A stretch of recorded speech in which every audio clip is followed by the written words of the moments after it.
샘에 지금 나가 죄의 깊이 빠진 이 몸 그 피로 씻어 맑히네. 성경 말씀 함께 읽겠습니다. 로마서 1장 8절부터 17절까지입니다. 신약 성경 239면쯤에 있습니다. 로마서 1장 8절부터 17절까지 한 절씩 교독하겠습니다. 먼저 내가 예수 그리스도로 말미암아 너희 모든 사람에 관하여 내 하나님께 감사함은 너희 믿음이 온 세상에 전파됨이로다.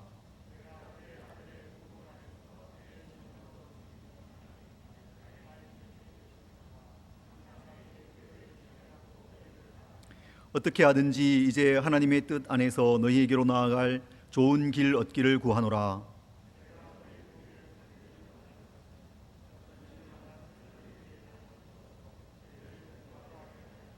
이는 곧 내가 너희 가운데서 너희와 나의 믿음으로 말미암아 피차 안위함을 얻으려 함이라.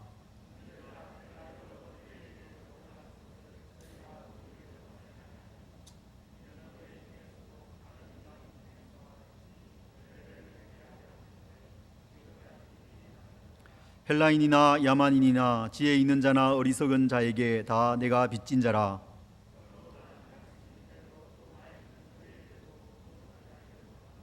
내가 복음을 부끄러워하지 아니하노니 이 복음은 모든 믿는 자에게 구원을 주시는 하나님의 능력이 됨이라. 먼저는 유대인에게요 그리고 헬라인에게로다.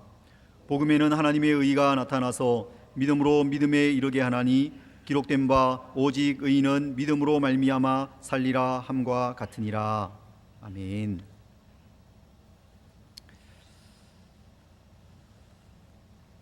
지난 주일 우리는 제자들 교회 창립 29주년을 감사하면서 온 회중이 한자리에 모여서 예배를 드렸습니다.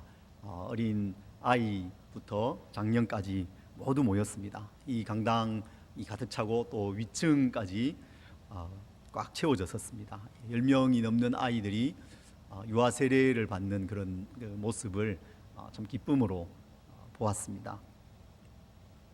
저는 제자들 교회가 세워지고 또 성장해가는 그 초기의 과정을 함께 하지는 못했지만 우리 성도님들로부터 그런 그 교회의 첫 이야기 또 성장해가는 그런 이야기들을 조금씩 들을 기회가 있었습니다. 그 중에 한 두 가지 정도가 저의 인상에 남아 있습니다. 하나는 좀 이렇게 뚱뚱하고 돼지 같은 분이 계셨다는 이야기입니다. 제 표현이 아니고 들은 것을 그대로 전달한 것입니다. 그분이 청년들, 제자들 모아놓고 성경 공부를 하신 것, 말씀을 전하고 성경 공부한 것, 그것이 제자들 교회의 첫 출발점이라는 것입니다. 제자들 교회의 견고한 기초가 말씀 위에 세워지게 된 그 시작이어서 참 의미 있는 이야기가 아닌가 생각이 됩니다. 또 하나는 둔촌 본당의 그 주일 점심 식사 이야기입니다. 제가 여러분으로부터 그 이야기를 들은 기억이 납니다. 좁은 공간에 많은 성도들이 부대끼면서 앉을 자리가 없어서 식판인지 뭐 접시인지 모르겠지만 들고 이렇게 서서 식사했다는 이야기입니다. 좁은 주방에서 밥을 하고 또 형제들은 설거지를 이렇게 열심히 하셨다는 그런 이야기를 들었습니다. 그 둔촌 본당의 주방은 밥과 국만이 아니라 제자들 공동체가 버무려지고 익어갔던 그 조리실이었구나 그런 생각을 하게 됩니다. 함께 마주 앉아서 성경 공부를 했던 그 전도사님과 청년들, 그리고 둔촌 본당에서 밥을 하고 설거지를 하던 성도들, 그분들은 모두가 교회를 꿈꾸던 분들이었습니다. 말씀으로 교회를 세워가고자 하는 꿈이 있었습니다. 서로를 섬기고 돌보는 공동체를 세우고자 하는 꿈이 그분들에게 있었습니다. 지난 주일 이 강당에서의 예배와 또 세례식과 또 마을에서의 교제, 그 모든 것들은 그분들의 꿈의 결과인 것이죠. 꿈의 결실인 것입니다. 그래서 우리는 그분들로부터 꿈을 빚지고 있다고 할 수 있습니다. 오늘 우리는 스스로에게 물어보아야 합니다. 지금 우리는 교회를 꿈꾸고 있는가?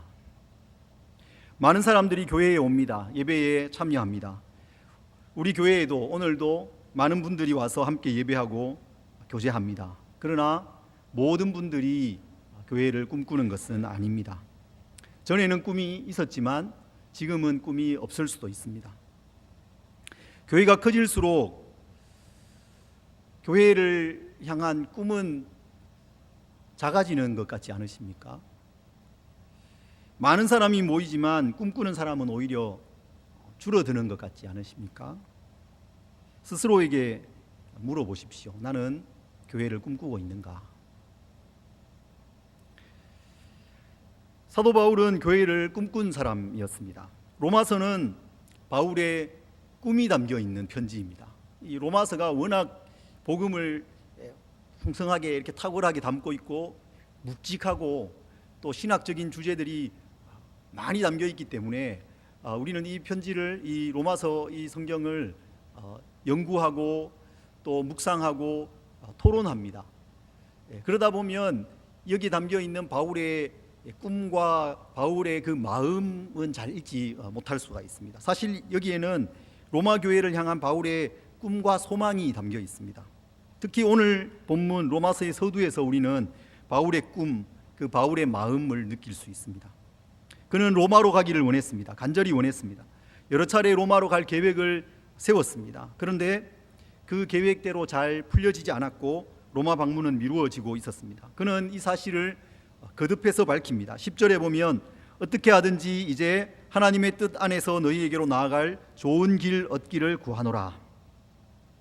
13절에 형제들아 내가 여러 번 너희에게 가고자 한 것을 너희가 모르기를 원하지 아니하노니 지금까지 그 길이 막혔도다.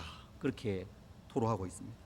15절에 그러므로 나는 할 수 있는 대로 로마에 있는 너희에게도 복음 전하기를 원하노라. 여러분 바울의 마음이 좀 이렇게 느껴지십니까? 그 답답함이죠. 답답함. 그 답답함이 좀 느껴지십니까? 로마 방문의 길이 계속해서 막히는 그 답답함 속에서 바울은 궁여지책으로 뭔가 내가 할 수 있는 것이 없을까 하는 생각을 하던 끝에 이 편지를 쓰게 됩니다. 복음이 담긴 편지를 쓰게 되었습니다. 그것이 로마서입니다. 그런데 이 바울의 궁여지책이었던 이 편지가 하나님께는 정말 신의 한 수가 되었죠. 교회의 역사가 이 로마서를 빼고 생각할 수 없을 만큼 로마서는 엄청난 영향을 준 그런 서신입니다. 우리는 최근에 주일마다 사도행전의 후반부 말씀을 듣고 있습니다. 바울이 예루살렘을 거쳐서 로마로 가는 그 여정입니다. 그 길은 고난의 여정이었습니다. 그는 예루살렘에서 잡혀서 재판을 받습니다. 오랜 기간 감옥에 갇혀 있어야 했고 생명의 위협을 느꼈습니다. 엄청난 폭풍을 만나기도 합니다. 그러나 그는 그 길을 포기하지 않습니다. 여러 사람들이 그를 만류하지만 그를 막을 수는 없었습니다. 왜 그럴까요? 그것은 그의 꿈이었기 때문에 그렇습니다. 그는 교회를 꿈꾸고 있었습니다. 오늘 우리는 교회를 향한 이 바울의 꿈을 이 로마서 말씀을 통해서 살펴보기를 원하고 또 그리고 우리 모두가 교회를 꿈꾸는 사람이 되었으면 좋겠습니다. 바울은 로마에 있는 교회가 복음을 담는 교회가 되기를 원했습니다. 그것은 로마서의 복음을 그토록 풍성하게 담은 이유입니다. 14절과 15절을 보십시오. 헬라인이나 야만인이나 지혜 있는 자나 어리석은 자에게 다 내가 빚진 자라. 그러므로 나는 할 수 있는 대로 로마에 있는 너희에게도 복음 전하기를 원하노라. 복음 전하기를 원하노라. 바울이 그토록 로마를 방문하고자 한 그 이유를 밝히고 있습니다. 로마에 복음을 전하기 위해서였습니다. 그것은 그가 이 편지를 쓰는 이유이기도 합니다. 로마 교회는 이 편지를 받을 때에 이미 대략 20년 정도 된 교회였습니다. 오순절 성령 강림 때에 예루살렘에는 여러 지역에서 온 이 몰려든 순례자들이 있었는데 그들 중에는 로마에서 온 사람들도 있었습니다. 그들은 성령 강림을 보았습니다. 성령의 충만한 가운데 말씀을 전하는, 복음을 전하는 그 사도들의 메시지를 들었습니다. 그날 복음을 듣고 회개하며 세례받은 사람들이 많이 있었습니다. 3,000명이나 되었습니다. 그 중에는 로마에서 온 사람들, 순례자들도 있었습니다. 그들이 회심한 후에 로마로 돌아가서 모여서 교회가 시작된 것입니다. 바울은 전도 여행 중에 고린도에서 브리스길라와 아굴라 부부를 만나게 됩니다. 이들은 49년경에 글라우디오 황제가 유대인을 로마에서 추방했을 때에 로마에서 추방되어서 고린도로 온 사람들이었습니다. 그들은 바울과 함께 천막 만드는 일을 하면서 바울의 좋은 동역자가 되었습니다. 이들은 바울을 통해서 회심한 것 같지 않습니다. 그런 내용이 사도행전에 나오지 않습니다. 아마도 로마에서부터 복음을 들은 사람이었을 가능성이 많습니다. 고린도와 에베소에서 바울의 사역을 도운 이들이 다시 로마로 돌아가거든요. 그래서 로마서 끝부분에 보면 브리스길라와 아굴라에게 문안하라라는 그런 권면이 나옵니다. 그들이 로마에 있었습니다. 이런 모든 것들을 생각해 볼 때에 로마 교회는 이미 복음을 들은 교회였습니다. 그리고 그곳에는 복음의 일꾼들도 있었습니다. 그럼에도 불구하고 바울은 그들에게 복음 전하기를 원했습니다. 바울은 그들에게 복음의 정수를 담은 이 편지를 썼습니다. 매우 긴 분량으로 매우 논증적으로 힘 있는 메시지를 전하고 있습니다. 그들에게 지금 필요한 것은 복음을 듣는 것이었습니다. 그들에게 복음이 회복되어져야 했습니다. 복음 부흥이 필요했습니다. 그래서 복음의 능력을 가진 그런 교회가 되는 것이 그들에게 필요했습니다. 복음의 능력이 있습니다. 복음은 모든 믿는 자에게 구원을 주시는 하나님의 능력이다. 그렇게 오늘 본문이 말씀하고 있습니다. 복음의 능력이 있습니다. 복음이 사람을 살립니다. 복음이 사람을 변화시킵니다. 복음이 교회를 세우고 견고하게 만듭니다. 그것이 먼저 바울 자신에게 경험된 일이었죠.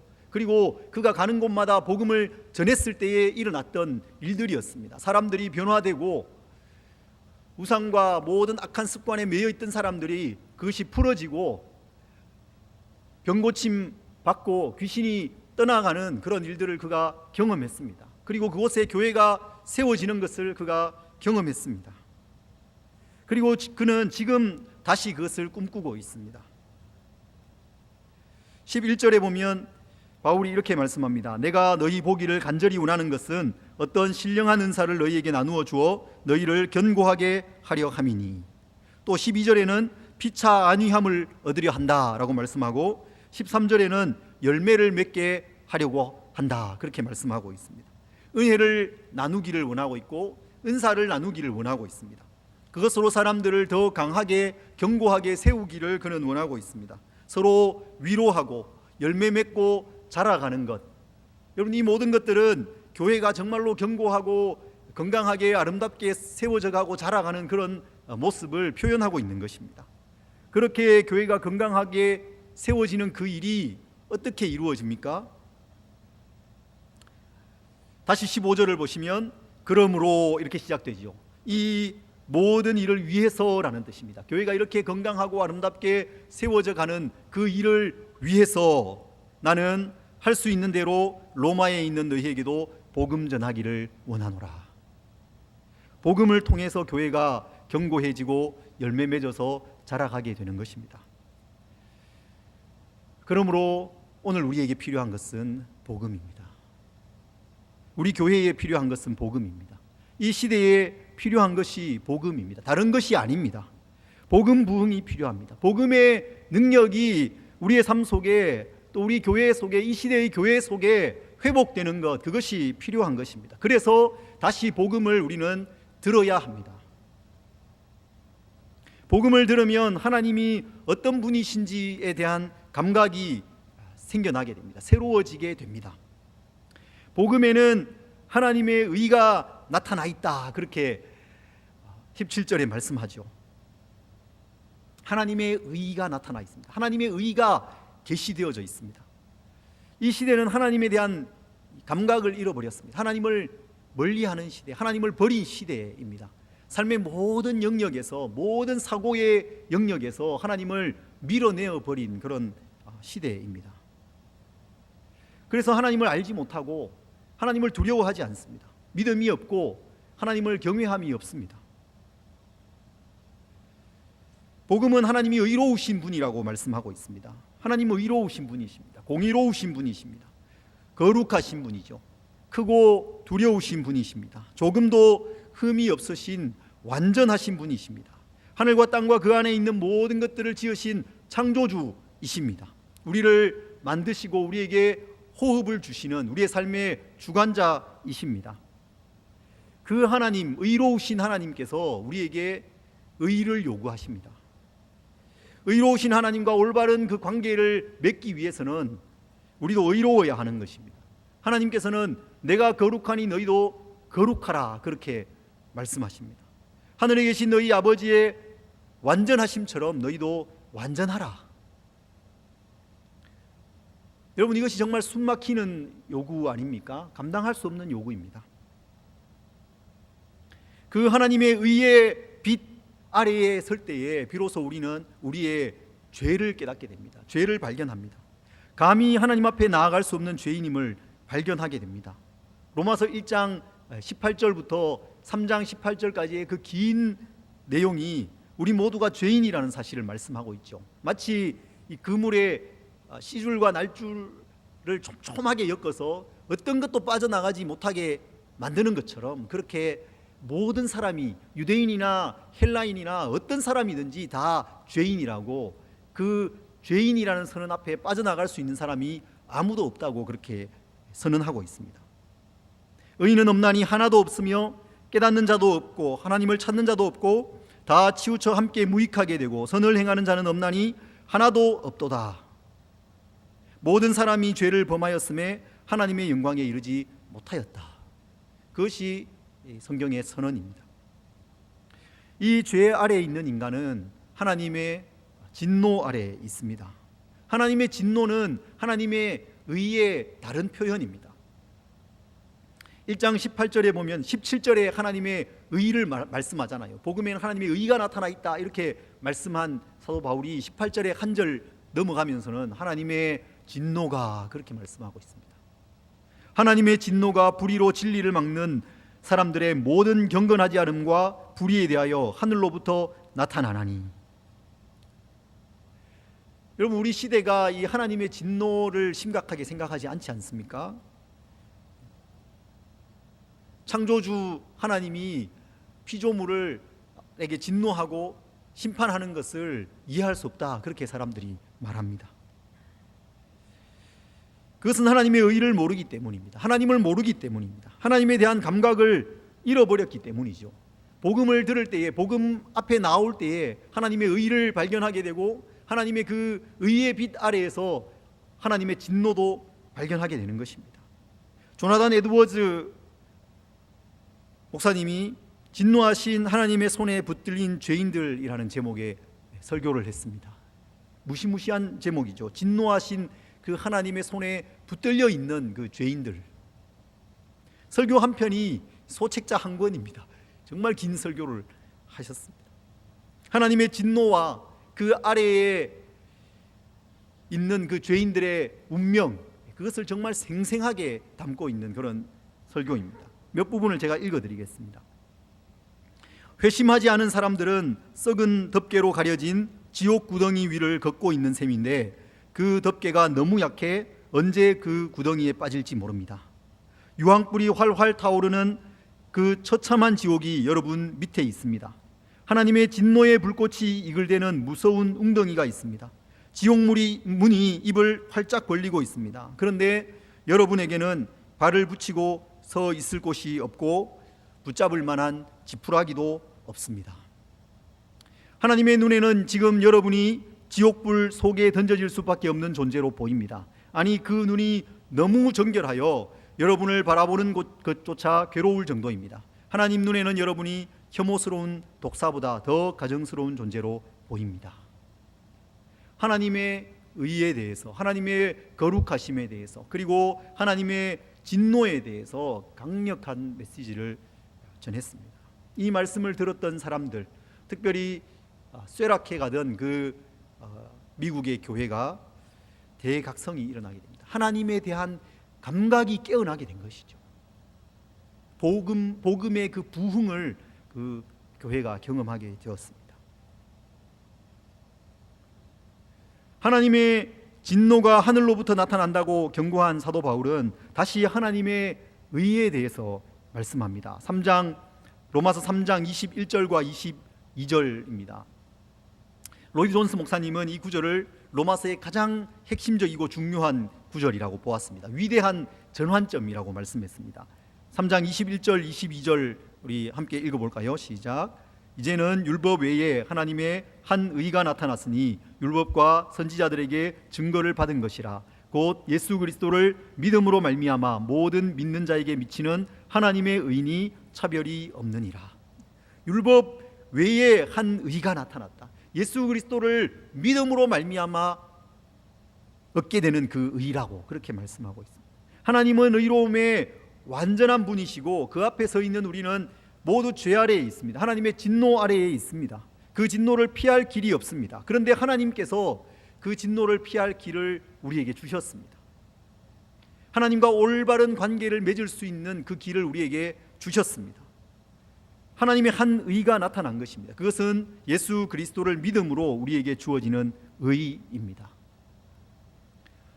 예수 그리스도입니다. 예수 그리스도. 복음은 한 사람에 관한 것입니다. 예수 그리스도에 관한 것입니다. 하나님께서 그 아들을 보내셨습니다. 혈통으로는 다윗의 자손으로 나셨고 부활하심으로 하나님의 아들로 인정되신 예수 그리스도, 그분께서 우리의 죄를 대신한 그 대속의 죽음을 십자가에서 죽으셨습니다. 우리가 받아야 할 하나님의 그 진노를 대신해서 받으신 것이죠. 그래서 하나님의 의가 우리에게 주어지게 되었습니다. 하나님께서 요구하시는 완전한 의를 예수님께서 다 이루셨기 때문입니다. 그 예수 그리스도를 믿는 사람에게 하나님의 의가 주어집니다. 더 이상 진노 아래에 있지 않습니다. 하나님과의 관계가 회복됩니다. 하나님과의 사이에 화평이 있습니다. 그리고 이렇게 하나님과 올바른 관계를 맺게 된 사람에게 성령님이 오셔서 그의 삶을 도우십니다. 여러분, 이 모든 것은 믿음으로 이루어지는 것입니다. 17절 말씀은 복음에는 하나님의 의가 나타나서 믿음으로 믿음에 이르게 하나니, 그렇게 말씀하죠. 이 하나님의 의는 오직 믿음으로만 우리에게 주어진다는 것입니다. 처음부터 끝까지 다 믿음이라는 것입니다. 우리의 행위가 개입할 여지가 조금도 없습니다. 선행으로 되지 않습니다. 종교 생활로 되지 않습니다. 우리가 다 알고 있죠. 그런데 우리에게는 죄로 다시 돌아가고자 하는 강한 본성이 있습니다. 자기 의로 돌아가고자 하는 강한 회귀 본능이 있습니다.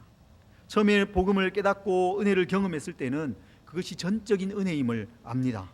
믿음으로, 오직 믿음으로 구원받았음을 고백합니다. 나의 전적인 무능력함, 나의 전적인 부패, 그것을 고백합니다. 그런데 조금씩 다른 것이 들어오기 시작합니다. 초대교회에는 그것이 율법 준수였죠. 오늘 우리에게도 다른 것이 들어올 수 있습니다. 교회 봉사가 그것일 수 있습니다. 성경 지식일 수 있습니다. 기도가 그것일 수 있습니다. 신앙의 연수가 그것이 될 수 있습니다. 경험이 그것이 될 수 있습니다. 그것들로 인한 자기 의가 하나님의 의의 그 자리를 대신 차지해 버리는 것입니다. 그래서 우리는 다시 복음을 들어야 합니다. 믿음으로 믿음에 이른다는 이 진리를 다시 확인하고 그 위에 견고하게 다시 서야 되는 것입니다. 여러분, 믿음으로 하나님의 의가 주어졌을 때에 우리에게 어떤 변화가 일어날까요? 어떤 결과가 우리에게 주어지겠습니까? 수많은 변화들이 있지만 가장 크고 근본적인 변화, 혁명적인 변화는 내가 예수 그리스도의 종이라는 것을 고백하는 것입니다. 예수 그리스도께서 나의 삶의 주인이라는 것을 고백하는 것입니다. 내가 나의 삶의 주인이 되어서 내 마음대로 하나님을 인정하지 않고 살던 그 모든 삶을 다 버리고 예수 그리스도께서 내 삶의 주인이 되셨다 하는 사실을 고백하는 것이죠. 로마서의 첫 구절을 여러분 보십시오. 어떻게 시작되고 있습니까? 예수 그리스도의 종 바울은, 예수 그리스도의 종 바울은, 바울이 자신이 예수 그리스도의 종이라고 고백하면서 시작하고 있습니다. 혁명적인 변화이죠. 원어에도 보면 파울로스, 둘로스, 그리스도 예수 그렇게 되어 있습니다. 이 편지를 쓰는 바울 자신의 이름을 밝힌 후에 바로 다음에, 그에 이어서 바로 다음에 나오는 단어가 무엇입니까? 둘로스, 노예입니다. 종, 그리스도 예수의 종.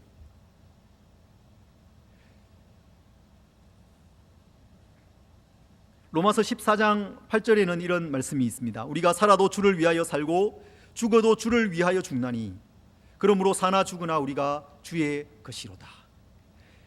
우리가 예수 그리스도의 종이라는 사실을 풀어서 설명하는 것이죠. 살아도 주를 위해서 살고 죽어도 주를 위하여 죽나니 우리가 사나 죽으나 주님의 것이로다. 복음은 구원받은 우리의 정체성과 삶의 자리와 삶의 방향에 대해서 새롭게 깨닫게 해주는 것입니다. 새롭게 발견하게 해주는 것입니다. 복음을 이미 들었고 이미 믿었고 이미 고백했기 때문에 더 이상 복음이 우리에게 필요하지 않은 것이 아니라 우리의 삶 속에서 늘 내가 주인이 되고 하나님을 인정하지 않고 살아가는 그 삶의 모든 것들을 다시 하나님 앞에서 돌아보고 고백하고 다시 그 자리로 돌아오게 하는 것, 그것이 복음인 것입니다. 삶의 모든 영역에 예수 그리스도께서 주인이십니까? 내 마음대로 살아가고 있지 않으십니까? 나의 가정의 주인이 예수 그리스도이십니까? 내가 하는 일의 목표와 그 목적이 무엇입니까?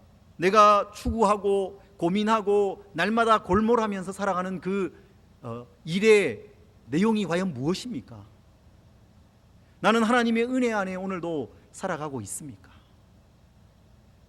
다시 물어야 되는 것이죠. 다시 예수 그리스도가 중심이 되시고 예수 그리스도가 주인이 되시는 그 자리로 돌아와야 하는 것입니다. 이 복음의 부흥을 우리 모두가 깊이 회복하고 맛보기를 소망합니다. 이 시대의 교회가 그것을 다시 경험하기를 소망합니다. 그래서 다시 우리는 복음을 들어야 되는 것입니다.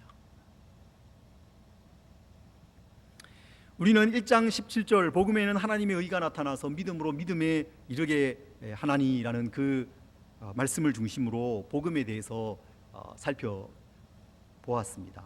좀 짧게 간단히 살펴본 것이죠. 로마서 사실 전체가 그 복음의 그 풍성함, 방대함을 담고 있는데 거기에 비하면 정말 너무 짧은 것이라고 할 수밖에 없습니다. 구약 성경까지 포함하면 모든 성경이 하나님께서 하신 그 구원의 그 풍성함과 하나님의 그 놀라우신 지혜와 하나님의 그 인내와 하나님의 그 계획을 담고 있지 않습니까? 그것에 비하면 이것은 너무나도 짧은 것입니다. 그래서 우리가 우리의 평생을 들여서 계속해서 깊이 하나님의 그 복음에 대해서 구원에 대해서 묵상해야 되는 것입니다. 그런데 이 로마서는 어떤 상황과 상관없이 복음을 전하는 그런 책이 아닙니다. 복음의 핵심 내용을 이렇게 정리해 놓은 그런 책이 아닙니다. 복음서가 다른 서신서에 비해서 너무나도 탁월하게 이 복음 진리를 설명하고 있기 때문에 우리는 마치 이 로마서가 복음을 집대성해 놓은 책, 그렇게 생각하기도 합니다. 논문처럼 그렇게 생각하기도 합니다. 그러나 사실 로마서에는 로마 교회의 아주 구체적인 상황이 담겨 있습니다. 그것이 녹아져 있습니다. 로마 제국의 심장부였던 도시 로마에 전해진 편지였죠. 바울은 로마 교회가 복음을 담는 교회가 되기를 소망했던 동시에 그 시대를 잘 담아내는 교회가 되기를 소망했습니다. 이것을 신학적으로는 상황화라고 말합니다. 좀 어려운 단어이죠. 교회가 이 세상 속에서 과연 어떤 모습으로 존재해야 하는가, 그것을 말하는 것입니다. 이것은 쉽지 않은 문제이지만 모든 시대의 교회가 정말로 고민해야 될 중요한 문제이기도 합니다. 다시 1장 15절로 돌아가 보겠습니다. 오늘 이 설교의 가장 핵심적인 구절을 한 구절 꼽으라고 한다면 저는 주저없이 15절을 꼽고 싶습니다. 로마 교회를 향한 바울의 꿈이 여기에 담겨 있다고 저는 생각합니다. 그러므로 나는 할 수 있는 대로 로마에 있는 너희에게도 복음 전하기를 원하노라. 다시 복음을 전하기를 원한 이 바울이 누구에게 복음을 전하고 있습니까? 로마에 있는 너희에게. 이 편지를 받는 교회는 로마에 있었습니다. 여러분, 교회는 세상 속에 있습니다. 물론 눈에 보이지 않는 교회가 있죠. 예수 그리스도를 주로 고백하는 모든 사람들의 그 집합체로서의 교회가 있습니다. 우리가 신앙을 고백하면서 나는 거룩한 공교회를 믿습니다 라고 고백하는 그 교회는 보편교회, 눈에 보이지 않는 교회를 의미하는 것이죠. 그러나 우리가 보통 교회라고 말할 때 그 교회는 눈에 보이는 교회, 이 세상 속에 존재하는 교회입니다. 어떤 시대에 어떤 장소에 구체적으로 존재하는 교회입니다. 그 교회는 세상과 관계를 맺습니다. 세상 문화와 끊임없이 어떤 영향을 주고받습니다. 로마에 있는 교회는 로마 사회, 로마의 문화, 로마 사람들과 끊임없이 영향을 주고받는 교회였습니다. 그런 로마 교회를 향해서 바울은 그 교회가 로마 사회, 문화, 그리고 그 시대를 잘 담아내는 그런 교회가 되기를 소망했습니다. 이 바울의 꿈, 바울의 마음이 로마서 전체 속에 담겨 있는 것을 우리는 발견할 수 있습니다. 로마서 곳곳에 바울은 유대인과 헬라인을 대비시키면서 말씀을 전합니다. 오늘 본문 중에 있는 16절에도 바울은 복음이 모든 믿는 자를 구원하는 하나님의 능력이다 라고 말씀하면서 먼저는 유대인에게요, 그리고 헬라인에게로다. 유대인과 헬라인을 대비시키고 있습니다. 우리 모두가 죄인인데 유대인과 헬라인의 구별이 없다고 말씀합니다. 예수 그리스도를 믿음으로 말미암아 주어지는 하나님의 그 의가 차별이 없다, 그렇게 말씀하잖아요. 차별이 없다는 말이 무슨 말입니까? 유대인과 헬라인의 차별이 없다는 뜻입니다. 왜 이렇게 유대인과 헬라인의 대비가 로마서에 많이 나올까요? 로마 교회가 유대인과 헬라인이 함께 있는 교회였기 때문이죠. 로마서 13장에는 각 사람은 위에 있는 권세들에게 복종하라, 그렇게 권면하지 않습니까? 우리가 잘 아는 말씀이죠. 이 말씀은 로마 황제의 직접적인 통치 아래 살아가고 있는 로마 사람들에게 매우 특별한 의미가 있는 말씀이었습니다. 그들은 로마 황제의 명령에 따라서 로마에서 쫓겨나기도 하고 다시 돌아오기도 한 사람들이었거든요. 바울은 다른 서신서에서는 이와 비슷한 권면을 거의 하지 않습니다. 로마서에 있는 아주 특별한 권면인 것입니다. 로마 교회의 복음이 전해짐에 있어서 아주 중요한 교훈이었죠. 왜 그렇습니까? 복음은 예수 그리스도가 우리의 주인이심을 고백하는 것입니다. 예수 그리스도가 우리의 왕이심을 고백하는 것입니다. 로마 사회 속에 살아가지만 로마 황제가 신적인 존재, 아우구스투스, 존엄한 자, 신적인 존재라고 고백하기를 거부하는 것이죠. 그 속에 엄청난 긴장이 있는 것입니다. 그런데 그렇게 살아가고 있는 그들을 향해서 우리의 왕은 오직 예수 그리스도이시고 우리는 예수 그리스도의 종이지만, 그러나 동시에 교회는 여전히 이 세상 속에 존재하고, 그러므로 세상의 권세를 존중하고 세상의 권세에 그리스도인은 복종해야 한다. 그것이 사도 바울의 교훈이었다는 것입니다. 14장에는 또 고기를 먹는 문제를 다루기도 합니다. 먹는 문제로 믿음이 연약한 사람들이 넘어지지 않도록 그들을 용납하라는 것이죠. 하나님의 나라는 먹는 것과 마시는 것에 있는 것이 아니라 오직 성령 안에서 누리는 의와 평강과 희락이다, 그렇게 교훈하기도 합니다. 이 문제도 로마 교회 안에 있는 문제였습니다. 사도 바울의 마음은 로마 교회가 그 시대를 잘 담아내는 교회가 되기를 원했던 것입니다.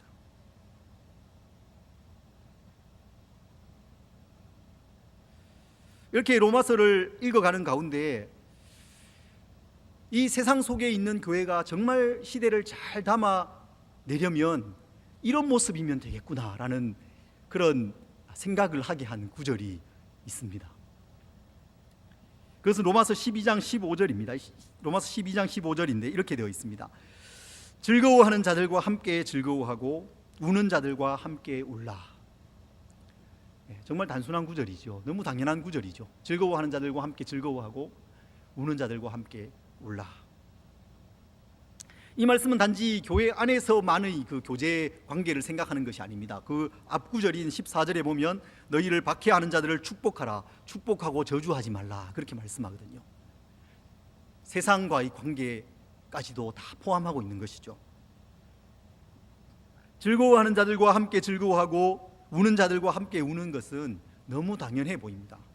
그런데 이것이 쉽지 않죠. 쉬운 게 아니죠. 다른 사람들의 관심을 가져야 합니다. 다른 사람의 얼굴을 자세히 들여다보아야 됩니다. 그 사람의 마음을 잘 헤아려야 됩니다. 나 자신의 상황에 함몰되지 않아야 됩니다. 늘 자기 중심적이고 늘 자기의 일만 생각하고 자기의 입장만을 생각하는 데에 익숙한 우리에게 참 쉽지 않은 일인 것입니다. 우리는 그리스도인으로서 나 자신의 유익만을 위해서 살지 말아야 합니다. 다른 사람의 유익을 구해야 합니다. 다른 사람의 일을 생각해야 합니다. 주변에 있는 사람들에게 관심을 가져야 합니다. 이웃의 아픔이 무엇인지 관심을 가져야 합니다. 이웃에게, 만나는 사람들에게, 직장 동료들에게, 친구들에게 어떤 어려움이 있는지 물어보십시오. 어떤 기도 제목이 있는지 물어보십시오. 우리는 이기적이고 냉담한 사람이 되지 말아야 합니다. 나 자신만이 아니라 공동체의 유익을 구해야 합니다. 공동체를 세워가야 합니다. 그리고 이 말씀은 우리 개인에게만 아니라 이 시대의 교회가 들어야 될 말씀이죠. 이 시대의 교회에 적용되어야 할 말씀입니다. 이 시대의 교회가 세상과 함께 해야 합니다. 세상이 즐거워할 때 즐거워해야 합니다. 세상이 슬퍼할 때 함께 울어야 합니다. 시대 공감, 그렇게 표현할 수 있을 것 같습니다. 세상과 소통해야 되는 것이죠. 시대와 공감해야 합니다. 함께 해야 합니다. 교회가 시대와 공감할 때에 그것은 복음이 전해지는 통로가 됩니다.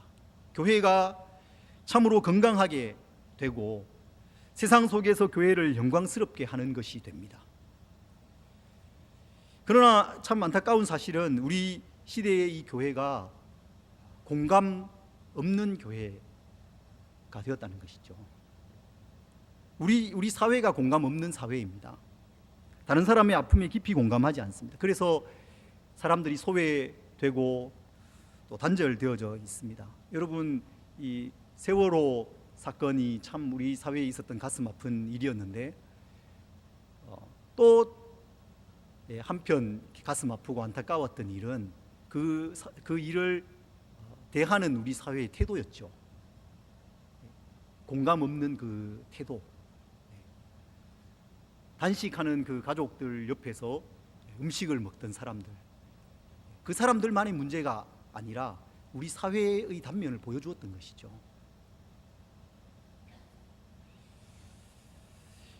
우리 사회보다 더 큰 문제가 우리 시대의 교회입니다. 사회가 그렇더라도 교회가 그렇지 않으면 그것은 소망이 있습니다.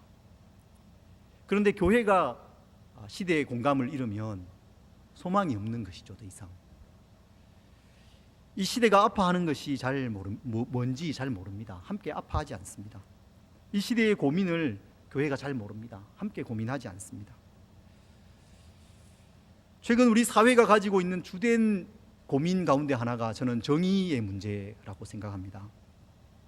우리 시민들이 이 촛불 집회, 오늘로 만 2년 됐다 그러더라고요.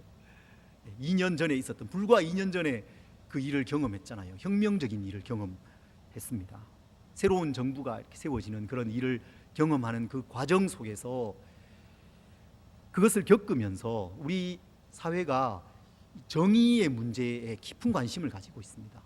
뭐가 불의한지, 무엇이 정의로운 것인지 그것에 대해서 관심을 많이 가지고 있습니다. 여러분, 최근에 이 불거진 이 사립 유치원 문제, 그것도 그 연장선에 있는 것이죠. 이것을 이렇게까지 사람들이 많은 관심을 가지고 많이 크게 이슈가 되는 이유는 지금 우리 사회가 그것을 가지고 고민하고 있기 때문에 그렇습니다. 그것을 가지고 스트러글 하고 있기 때문에 그렇습니다. 그런데 교회는 그 문제에 둔감합니다. 시대 공감이 없습니다. 교회는 정의롭지 않은 일에 눈을 감습니다. 사회의 불의에 대해서도 말하지 않습니다. 교회 내부의 불의에 대해서도 말하지 않습니다.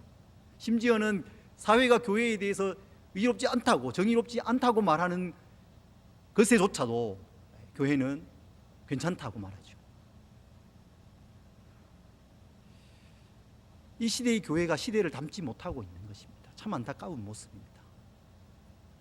우리 각자가 먼저, 그리고 우리 교회가 먼저 이 시대와 함께 즐거워하고 함께 울고 함께 고민하고 함께 아파하는 그런 모습을 회복해 가야 되겠습니다. 우리 시대의 교회가 이 시대를 잘 담아낼 수 있는 그런 좋은 그릇이 되기를 우리가 함께 꿈꾸고 또 함께 소망하고 세워가는, 또 교회를 위해서 기도하고 섬기는 우리 성도님들이 되시기를 소망합니다. 로마 교회를 향해서 그의 꿈과 소망이 담긴 편지를 사도 바울이 보냈습니다. 거기에는 복음을 탁월하고 풍성하게 담고 있기도 하고 또 로마 교회의 상황을 잘 담고 있기도 합니다. 여러분, 교회를 향한 이 사도 바울의 이 꿈이 어떻게 되었을까요? 로마 교회가 복음 위에 견고하게 세워졌습니다. 이 편지를 통해서 또 후에 바울이 로마를 방문하고 그들에게 복음을 전하는 것을 통해서 로마 교회가 복음 위에 정말 견고하게, 또 로마 그 사회 속에 시대를 정말 잘 담아내는 교회로 세워졌습니다.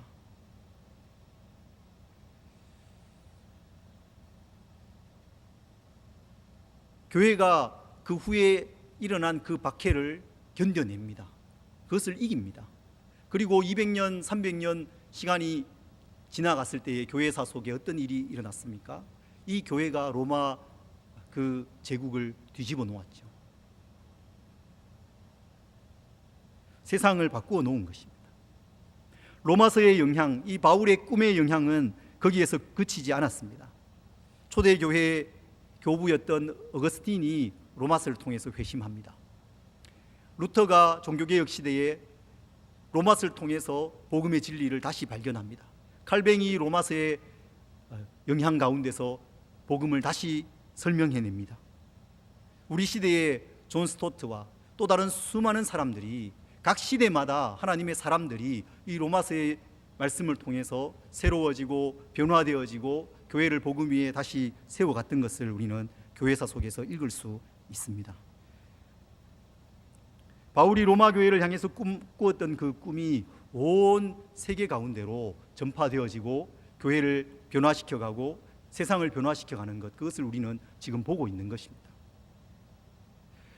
바울이 왜 그토록 교회를 꿈꾸었습니까? 그것은 교회가 세상의 소망이기 때문에 그렇습니다. 교회가 세상의 소망입니다. 교회가 아니면 세상에 소망이 없습니다. 그리고 교회를 꿈꾸는 그 사람이 교회의 소망입니다.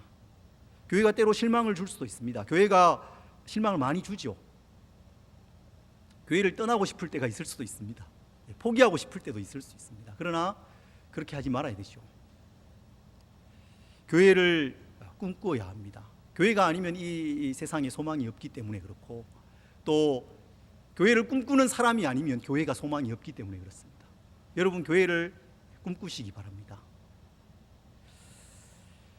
오늘 저는 우리 교회가 이런 교회가 되기를 소망하면서 말씀을 전했습니다. 그리고 동시에 이것은 제가 꿈꾸는 교회의 모습이기도 합니다.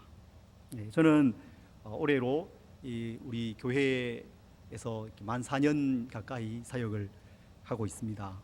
올 연말쯤에 저는 이 사역을 좀 마무리하고 내년부터 새로운 공동체를 세울 계획을 가지고 있습니다.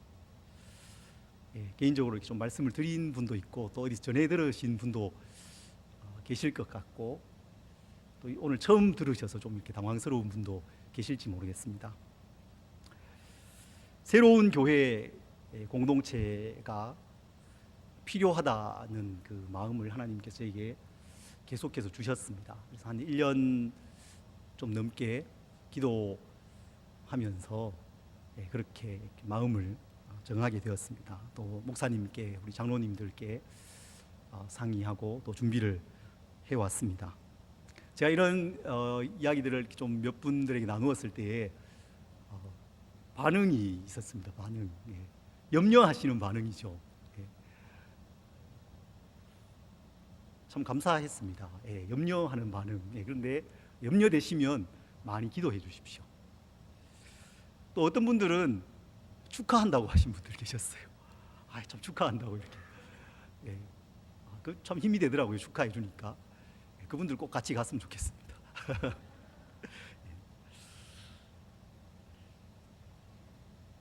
복음을 담는 교회, 시대를 담는 교회가 많이 필요하잖아요. 많이 필요합니다. 우리 교회뿐만 아니라 더 많은 교회가 그런 교회가 되어야 되지 않겠습니까?